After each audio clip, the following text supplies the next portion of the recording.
Hello বন্ধুরা, welcome to my channel. তো আজকে আমরা দুটো বন্ধু মিলে বেরোলাম একটা জায়গাতে ঘুরতে। তোমরা দেখতে পাচ্ছ যে কত সুন্দর পরিবেশে আমরা যাচ্ছি। দেখতে থাকো, আমরা দেখাবো আজ কোথায় যাই। খুব সুন্দর পরিবেশ, তোমাদের ভালো লাগবে। দেখো চারিদিকে কত সুন্দর। আজকে তোমরা জানো প্রত্যেকের সামনে ভোট উৎসব, তাই কিন্তু সব জায়গায় ভোটের পতাকা টানানো রয়েছে। তুমি কিছু বললে বলো। এটাই দেখতে পাচ্ছি জায়গায় জায়গায় ভোটের ফ্ল্যাগ লাগানো আছে, মানে পার্টিগত সব কিছুই চলছে রাস্তাঘাটে সব পার্টির। তো যাই হোক, তোমরা দেখতে থাকো সামনে কি হয়, চলো। তো দেখো আমরা চলছি সেই পথে, প্রচুর পরিমাণে ধুলো এবং উঠছে, যার ফলে খুব অসুবিধা হচ্ছে। তো দেখো এই হলো আমাদের গ্রামের পরিবেশের রাস্তা। সেখানে আমরা দেখতে পাচ্ছি চারিদিকে, হ্যাঁ এখানে ভোট হচ্ছে, তাই প্রচুর পরিমাণে আমাদের ফ্ল্যাগ লাগিয়েছে রাস্তার। তো দেখো রাস্তা দেখো, এই যে উন্নয়নের একই হাল। দেখো প্রচুর পরিমাণে উন্নয়ন হচ্ছে আমাদের বাংলায়। তোমরা দেখতে পাচ্ছ উন্নয়ন রাস্তায় দাঁড়িয়ে পড়েছে। যাই হোক, বিষয়গুলো আমি তুলে ধরছি, তোমরা দেখবে। কেউ কখনো এই ভিডিওগুলো কিন্তু পার্সোনালি নেবে না। দেখো এই যে রাস্তার দেখো অবস্থা, এখানে কিন্তু মাছ চাষও করা সম্ভব, ঠিক আছে। তো যাই হোক, আমরা দেখতে পাচ্ছি, হ্যাঁ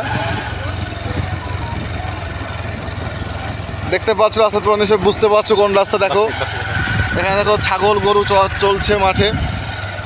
এখানে দেখো তোমরা দেখতে পাচ্ছ সামনের রাস্তা, কত সুন্দর পরিবেশ। যাই হোক, আমাদের প্রায় বিকাল গড়িয়ে সন্ধ্যায় চলছে। আমরা যাব একটা খুব সুন্দর জায়গায়, তোমরা দেখতে পারবে। এবার কোন দিকে, বাদিক না ডান দিকে, সোজা না কোন দিকটা? তো দেখো আমরা চলছি। দেখো শুধু ফ্ল্যাগ তুলে লাগিয়ে দিয়েছে, সামনে ইলেকশন। তো আমাদের এখানে কিন্তু ইলেকশনটা তোমরা জানো সবাই যে চলছে, অনগোয়িং। তো যাই হোক, দেখো কি সুন্দর পরিবেশ। তোমরা এটা দেখলে খুব ভালো লাগবে আশা করি। তো বন্ধুরা, যদি ভালো লাগে অবশ্যই লাইক করে দিও, আর নতুন হলে অবশ্যই চ্যানেল সাবস্ক্রাইব করে সঙ্গে থাকতে হবে আরও আপডেট পাওয়ার জন্য, ঠিক আছে। এই রাস্তাগুলো খুব সরু, গ্রামের মধ্যে রাস্তা, তো এখানে কিন্তু বেশি মানুষজন থাকে না এবং কোনো ভিড়ভাড়টা নেই, একটু ধুলো আছে।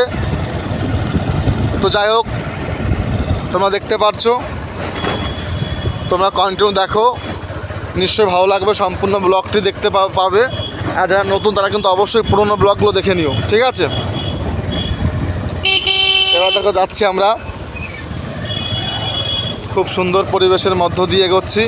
দোকানপাট নেই বললেই চলে এখানে, তবে হ্যাঁ এখানকার মানুষজন, গ্রামের পরিবেশ, এদের মন খুব ভালো। যাই হোক, আমাদের চলছে ব্লগ।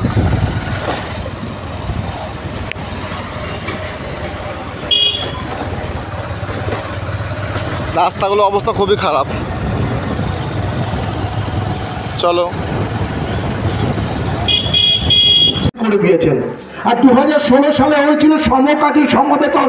আপনার এলাকায় যে সমস্ত ছেলেমেয়েরা হচ্ছে রানাঘাটে যায়, বিভিন্ন কলকাতায় যায়, ক্যাজুয়ালের চাকরি করে, সমকাজের সমবেতন মানে সরকারি লোকটা যে টাকা মাইনে পায়, ওই একই কাজে ক্যাজুয়াল চাকরি করলে তাকে সেই টাকা মাইনে দিতে হবে। ওই সে আইন তো আপনি সেখানে তো চালু করলেন না, সে আইন তো আপনি চালু করলেন না, আপনি সমকাজে সমবেতনের ব্যবস্থা করলেন না। আসলে হিন্দু মুসলমান মতুয়া এই সমস্ত করে করে আজকে বিজেপি মতুয়া প্রেম দেখাচ্ছে। চলে যান, মতুয়া কাদের বলে? আজকে উত্তরপ্রদেশে যাদের দলিত বলে, এই রাজ্যে হচ্ছে ঘোষ, দাস, বিশ্বাস হচ্ছে যে মতুয়া সম্প্রদায় বা হচ্ছে নমশূদ্র, যাদেরকে এরা বলে থাকে।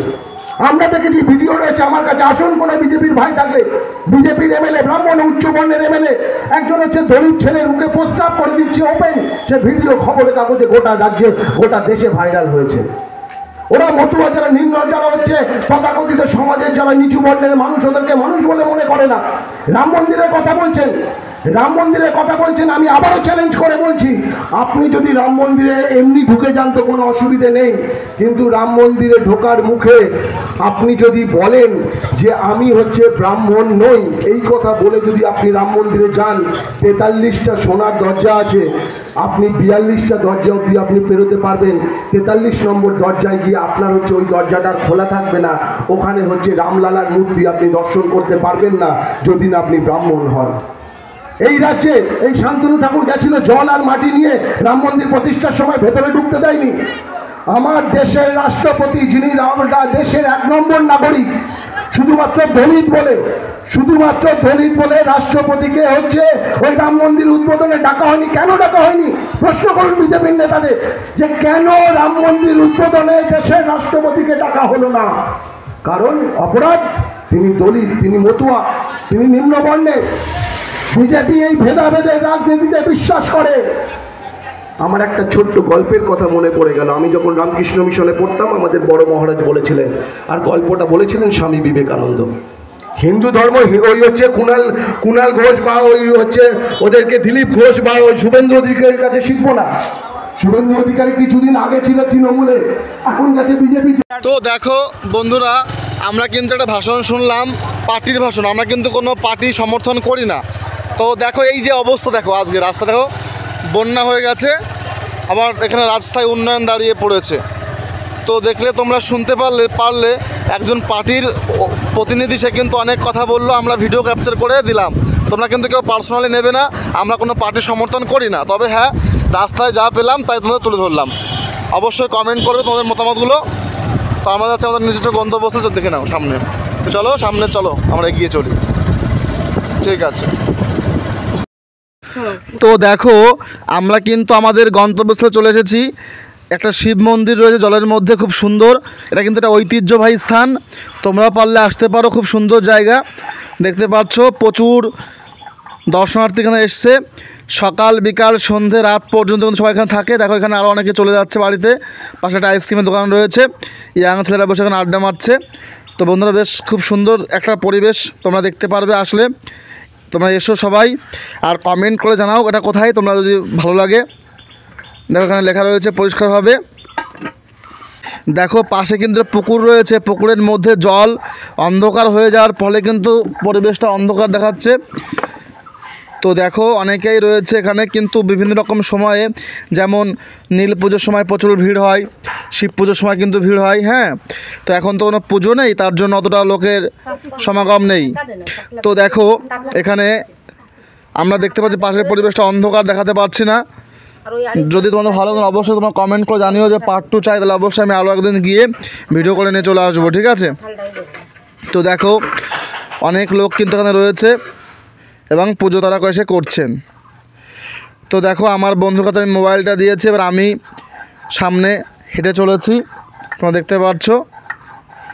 তো সেখানে আমরা গেলাম এবং এগিয়ে গেলাম, দেখতে থাকো। তো দেখো এখানে অনেকে কিন্তু ছেলেরা মেয়েরা অনেক কাপলও আসতে পারে, তোমরাও আসতে পারো, কোনো অসুবিধা নেই। অনেকে পরিবার নিয়ে আসে মন্দিরে দর্শন করতে, তোমরাও আসবে, কোনো সমস্যা নেই। ঠিক আছে। তো দেখো উপরে দেখাচ্ছে আমার বন্ধুটা, উপরেও দেখো রয়েছে মাইক রয়েছে। এখানে কিন্তু সকাল সন্ধে গান হয়, আমরা গানটা দিতে পারিনি কারণ গান দিলে অসুবিধা হয়, পলিসি অ্যান্ড টার্মস অ্যান্ড কন্ডিশনে রয়েছে।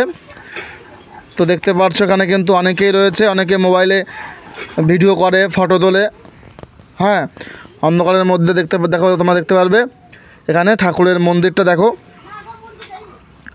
দেখো এই যেটা আমাদের যে মহাদেব শিব ঠাকুরের যে মূর্তিটা রয়েছে, এটাই আমাদের মেন উদ্দেশ্য, আমরা এসেছি।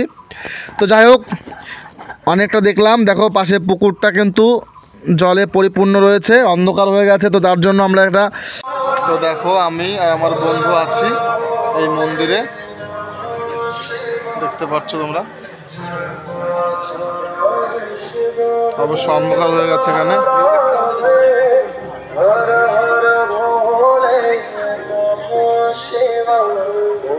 অন্ধকার হয়ে গেছে।